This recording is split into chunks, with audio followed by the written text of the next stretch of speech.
UP examination leak controversy के अंदर after the resignation of the education minister now here comes our high powered task force which has been constituted by the government of India in our July 2026।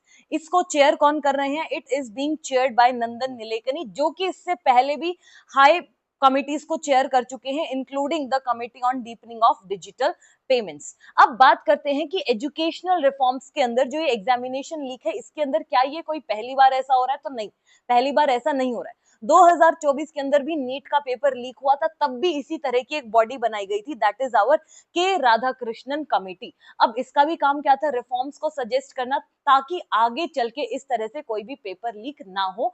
And this committee provided 101 recommendations to strengthen the exam security, but here we can clearly see that it was not taken seriously, these recommendations। उसके अलावा जो हमारे पास में ये जो body है ना, इसका प्राइमरी टारगेट क्या है? इसका टारगेट है, it will focus on structural and technology driven reforms for our NTA, ताकि आगे चल के इस तरह से कोई पेपर लीक ना हो और इस तरह की कोई भी इरेगुलरिटी ना आए। अब देखो, ये एक 6 मेंबर्ड बॉडी है, इसके मेंबर्स कौन कौन है? उससे पहले एक चीज समझो, जो भी इस तरह की कमिटीज होती है ना, ये गवर्नमेंट कॉन्स्टिट्यूट करती है अपने एग्जीक्यूटिव ऑर्डर से, ठीक है। It is not statutory in nature, parliament के अंदर ये लॉ की तरह पास नहीं होती है, उसके अलावा कॉन्स्टिट्यूशनल तो ये है ही नहीं। अब बात करते हैं, जो बिल चल रहा है, तो एक बार उसको एक्ट बन जाने दो, उसके बाद में उसके बारे में बात करेंगे, उससे पहले तो बात नहीं करते हैं, ठीक है ना। और जो ये 6 मेंबर्ड बॉडी है, इसके अंदर मेंबर्स कौन कौन है?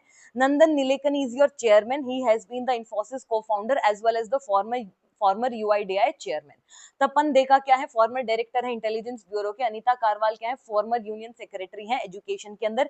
एस सोमनाथन कौन है? इसरो के फॉर्मर डायरेक्टर रहे हैं, फॉर्मर चेयरमैन रहे हैं। एंड वी कामाकोटी जो है वो हमारे पास में आईआईटी मद्रास के फॉर्मर डायरेक्टर रहे हैं। And next you have is your Amrit Lal Meena, जो कि एक सीनियर ब्यूरोक्रेट है, उसके अलावा लॉजिस्टिक्स एक्सपर्ट है।